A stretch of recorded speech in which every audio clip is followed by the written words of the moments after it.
B को भी arrest होगा। इसको स्वागत होगा पुलिस ऑफिसर के द्वारा, जैसा कि आप लोग ने जानते हैं। Yes, let's say be ready. विद्यार्थियों, आज पुनः आप लोगों के समझ हमने प्रीवियस क्लास में कल्पेबल होमिसाइड के बारे में पढ़ाया था और आप लोगों को याद होगा कि कल्पेबल होमिसाइड में 3 डिग्री के बारे में वर्णन हुए थे। फर्स्ट डिग्री, सेकंड डिग्री और थर्ड डिग्री। आज मैं थर्ड डिग्री के बारे में विस्तार पूर्वक आप लोगों के समक्ष बताने जा रहा हूं। कल्पेबल होमिसाइड का थर्ड डिग्री क्या होता है, ये भारतीय न्याय संहिता के सेक्शन 100 में कल्पेबल होमिसाइड का थर्ड डिग्री के बारे में बताया गया है। विद्यार्थियों, मैं आप लोगों के समक्ष कुंदन कुमार, एडवोकेट, झारखंड हाईकोर्ट रांची, हमारे चैनल के लॉ क्लासेस में आप सभी का स्वागत है। विद्यार्थियों, ध्यान रहे कि इस चैनल को लाइक, सब्सक्राइब और शेयर जरूर करें, ताकि इस प्रकार की कानून की जानकारी सारे नागरिकों को, देशवासियों को, विद्यार्थियों को मिलते रहे। तो इस प्रकार हम चाहेंगे कि आपका केंद्र बिंदु बोर्ड पर हो, तो बोर्ड में नजर रखा जाए। कल्पेबल होमिसाइड के बारे में सबसे पहले आप एक लाइव एग्जाम्पल से, प्रैक्टिकल एग्जाम्पल से आप समझेंगे तो बेहतर होगा। एग्जाम्पल नंबर 1 में आप देखेंगे कि एक रास्ता बनी हुई है। रास्ता सभी लोगों को दिखाई देता होगा और उसके बीच में एक गड्ढा है। एक गड्ढा है, ये और बी इसमें दर्शाया गया है। बी का किल्ड किया जाता है, मानव वध होता है और ये ने एक्यूज्ड बना है, ये ने अपराधी है और इन्होंने एक घास का पुआल का रास्ता बना रखा है जिसमें गड्ढा को छिपाया गया है।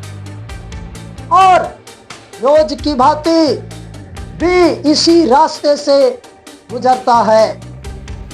इसमें जब भी विश्वास करते हुए कि ये रास्ता रोज की तरह सही है, आज भी ये रास्ता में चल पड़ा और जैसे ही इस गड्ढा के नजदीक में पहुंचता है, यहाँ पर इनका गिर जाता है और डेथ हो जाता है, किल्ड हो जाता है। ये इसका नॉलेज था, जानता था कि बी का इस गड्ढे में गिरकर हत्या हो जाएगा, मानव वध हो जाएगा। अब हम एग्जाम्पल पर आते हैं। एग्जाम्पल तो समझ में आ गया है और इसका डेफिनेशन नंबर 1 में आएंगे। डेफिनेशन नंबर बुक में भी भारतीय न्याय संहिता का सेक्शन 100 का पहला नंबर डेफिनेशन है। There are 3 definitions in this section. First, whoever causes death by doing an act with the intention of causing death commits the offense of culpable homicide. Whoever causes death, जो कोई भी किसी की death करने की बात सोचता है, इंटेंशन रखता हो और ऐसी इंटेंशन के आधार पर, ऐसी इरादा के आधार पर इस प्रकार की कार्य करे जिसका मृत्यु निश्चित संभाव्य है, जिसका मृत्यु होना निश्चित है, तो इस तरह से जो कार्य किया जाता है जैसा कि आप लोगों ने ये नंबर का जो कार्य दिख रहा है कि नकली रास्ता बना दिया, और इस पर बी ने विश्वास करते हुए जिस तरह से रास्ता में जाया करते थे, आज गिर करके और किल्ड हो गया। तो यहाँ पर ये is liable for culpable homicide, ये is the offender of culpable homicide, ये ने कल्पेबल होमिसाइड का अपराधी होंगे और इसमें 105 में जो सजा का प्रावधान है इसे भुगतना पड़ेगा। आएंगे definition number 2, whoever causes death by doing an act with the intention of causing such bodily injury as is likely to cause death commits the offense of culpable homicide। अब दूसरा एग्जाम्पल में आएंगे। एग्जाम्पल नंबर 2, यहां पर देखिए एक Bush है, छोटा सा फिगर है, इसमें बुश है, झाड़ी है, और झाड़ी के पीछे में एक व्यक्ति है जिसका नाम सी है। यहां पर बी ने फायर किया, बुश में गोली चलाया, लेकिन इसको गोली चलाने का काम ये के द्वारा हुआ है। ये को पता था, ये को नॉलेज था कि सी झाड़ी के पीछे है। ये ने बी को इंड्यूस करते हुए झाड़ी में गोली चलाने को कहा, बी ने चला दिया और इस तरह से बी का गोली से सी का किलिंग हो जाता है, बी मर जाता है।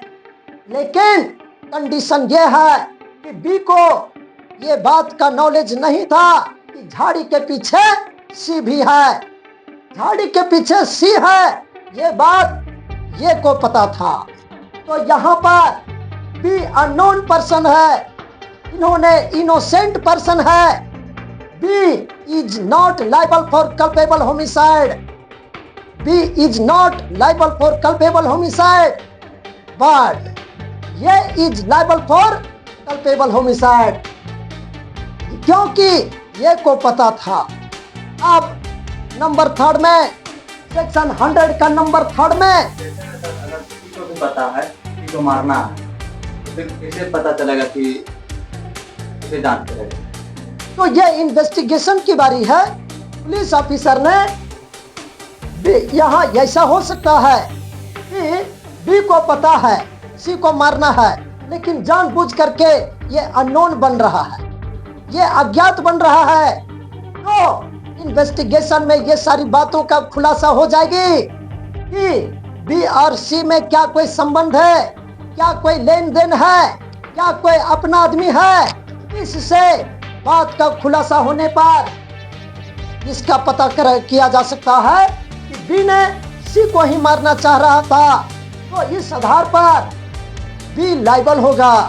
लेकिन इन्वेस्टिगेशन की काम है, ये पुलिस ऑफिसर की काम है। इसके अगेंस्ट में, बी के अगेंस्ट में कोई एविडेंस साक्ष्य लाने का, यदि कोई एविडेंस बी के अगेंस्ट में और सी के फेवर में कोई एविडेंस नहीं आ पाता है, तो ये माना जाएगा कि बी इज इनोसेंट पर्सन। यहाँ तो इन्वेस्टिगेशन के दौरान पता चल ही जाएगा, क्योंकि बी को भी अरेस्ट होगा, इसको स्वागत होगा पुलिस ऑफिसर के द्वारा, जैसा कि आप लोग ने जानते हैं। और तो बी तो बता देगा कि हमें यह नहीं बताया था कि गोली चलाओ झाड़ी में, मुझे पता नहीं था कि मिस्टर सी भी झाड़ी के पीछे है। इस तरह से इन्वेस्टिगेशन से वो बच नहीं पाएगा। इन्वेस्टिगेशन में पता चल जाएगा, सत्य हमेशा दिखता है। इसमें कौन बी फंसेगा या ए फंसेगा? इसमें यदि बी के अगेंस्ट में कोई एविडेंस आ जाता है तो बी भी फंसेगा और ए भी फंसेगा, दोनों कौन सा मर्डर हुआ? कल्पेबल होमिसाइड होगा। ये दोनों परिस्थिति में कल्पेबल होमिसाइड होगा। थर्ड, डेफिनेशन नंबर 3 में आएंगे, whoever causes death by doing an act with the knowledge that he is likely by such act to cause death commits the offense of culpable homicide. Actually में जो third definition है वो इस रास्ते वाले गड्ढा वाले एग्जाम्पल में सेट कर जाता है. Whoever causes death by doing an act with the knowledge that he is likely by such act to cause death commits the offense of culpable homicide. यह कि ऐसी हरकत थी कि इसको नॉलेज था कि बी आएगा और गड्ढे में गिर करके मर जाएगा. इस प्रकार से ये is liable for culpable homicide. यहाँ पर 3 डेफिनेशन दिया गया है. 3 डेफिनेशन में आपको पॉइंट नोट करने योग्य बातें हैं. इंटेंशन की बात हो रही है.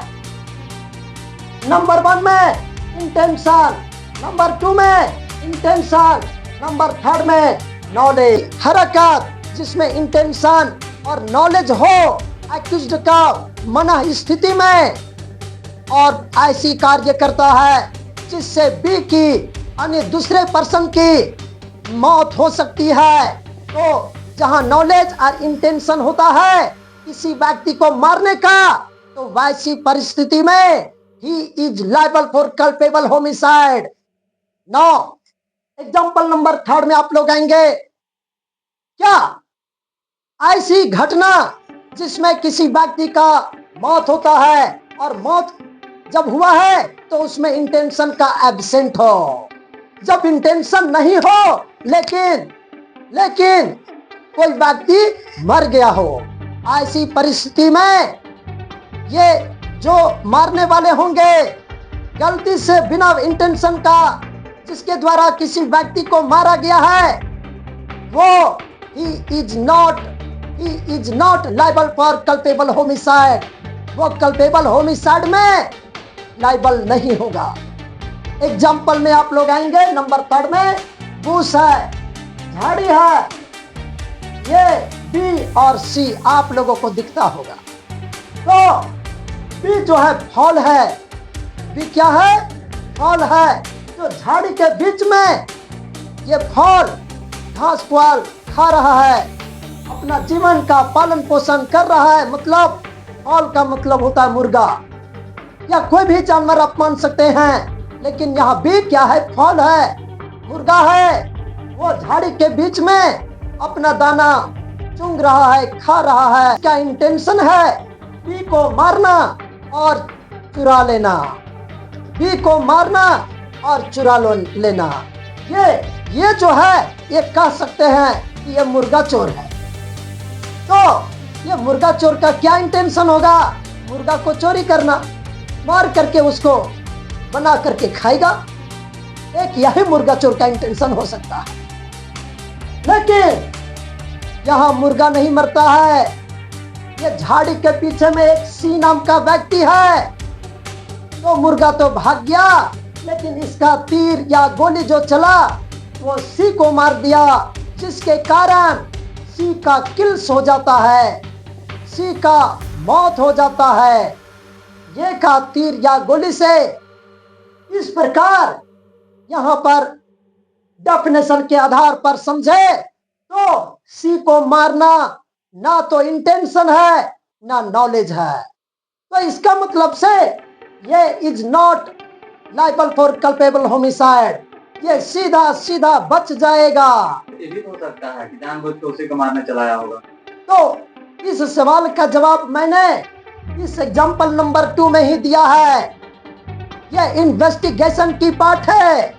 इन्वेस्टिगेशन में डिटेल्स हम पढ़ाएंगे कि पुलिस इन्वेस्टिगेशन में ये बात सामने ले आएगी, टेबल में ले आएगी. ये देखा जाएगा कि ये और सी का क्या कोई भविष्य में भूतकाल में कोई एग्रीमेंट हुआ है, कोई पैसे की लेन देन है, क्या आपसी रिलेशन है.